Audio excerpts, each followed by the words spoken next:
నేను ఒకటే అడుగుతా ఉన్నా, ఈ గ్రామంలో ఈ ఘటన జరుగుతూ ఉంది అని చెప్పి మీకు ఫోన్లు వచ్చినాయి.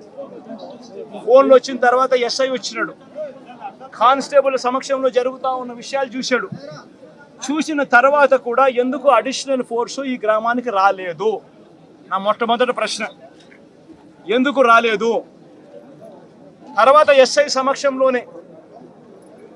సమక్షంలోనే ఏకంగా మారణకాండ చేస్తూ మనుషులను చంపేసే స్థాయిలోకి చంపేసిన తర్వాత కత్తులతో ఇలా నరికి ఇంకా పలువురిని గాయపరిచిన తర్వాత కూడా ఎందుకు వాళ్ళందరూ కూడా ఈ కార్యక్రమం చేసి మళ్ళీ గ్రామం వెళ్ళిపోయేదాకా వాళ్ళని ఎవరు ఎందుకు పట్టుకునే కార్యక్రమం చేసేదానికోసం కూడా ఎందుకు పోలీసులు రాలేదు?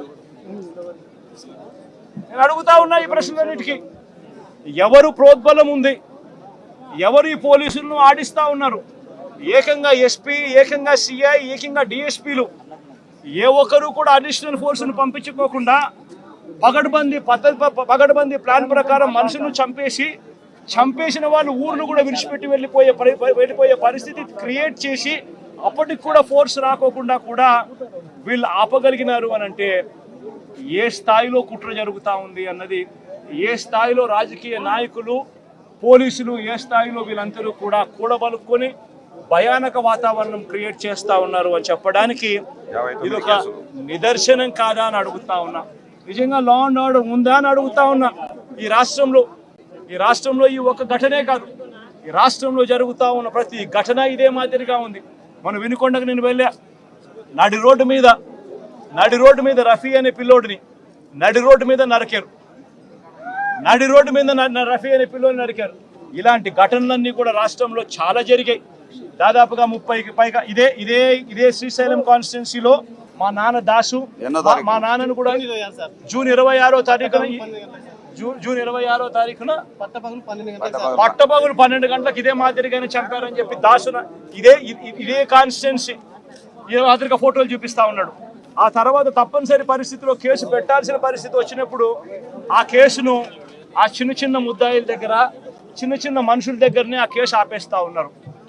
ఆ కేసును అక్కడ ఆపితే ఇటువంటి ఘటనలు ఆగిపోతాయా? చేపించిన వాళ్ళు ఎవరు? చేయించిన వాళ్ళు ఎవరు? ఆ ఎమ్మెల్యేల పేర్లు ఎందుకు రావడం లేదు కేసుల్లోకి? ఎందుకు వాళ్ళను కూడా ముద్దాయిలుగా ఎందుకు చేర్చడం లేదు?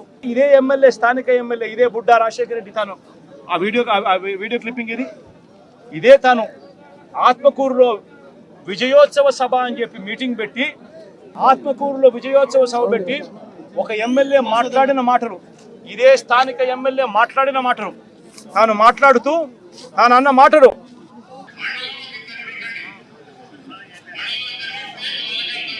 పట్టుటల ఫ్యాక్టరీ పెడతాడంట, దాన్ని ఎవరన్నా కొట్టండి చంపండి నేను ఉండా పబ్లిక్ మీటింగ్లో.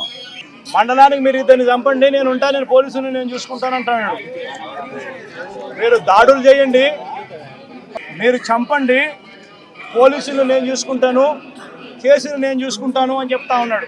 ఇంత దారుణంగా స్థానిక ఎమ్మెల్యేలు మీటింగులు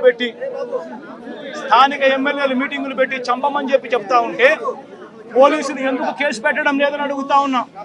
ప్రతి ఒక్కరికి కూడా విజ్ఞప్తి చేస్తా ఉన్నా, ఈ రాష్ట్రంలో పూర్తిగా లా అండ్ ఆర్డర్ చేతులు దాటిపోయే పరిస్థితి రాకమునిపే మేల్కోండి అని చెప్తా ఉన్నా. ఎడ్యుకేట్ చేయాల్సిన అవసరం ఉంది, అవేర్నెస్ క్రియేట్ చేయాల్సిన అవసరం ఉంది, దీనిని ఆపాల్సిన అవసరం ఉంది అన్నది ప్రతి ఒక్కరూ కూడా గుర్తించమని కోరుతా ఉన్నా. ఖచ్చితంగా జరుగుతూ ఉన్న ఈ అన్యాయాన్ని అందరం కలిసికట్టుగా పోరాటం చేద్దాము అని చెప్పి అడుగుతా ఉన్నా. ప్రతి మీడియా ఛానల్కు నేను కోరుతా ఉన్నా, ఇవన్నీ ప్లే చేయండి. కేవలం వాళ్ళని మాత్రం చంపిన వాళ్ళని మాత్రమే ఆపాకండి, చంపించిన వాళ్ళను కూడా తీసుకొని రావాలి. ఈ చంపించిన వాళ్లకు సపోర్ట్ చేస్తా ఉన్న ఈ నారా లోకేష్ అనే వ్యక్తి, ఈ చంద్రబాబు నాయుడు అనే వ్యక్తిని కూడా ముద్దాయిలుగా చేరిస్తే తప్ప నుంచి ఈ రాష్ట్రంలో లా అండ్ ఆర్డర్ బతకదు అని కూడా ఈ సందర్భంగా తెలియజేస్తా ఉన్నా.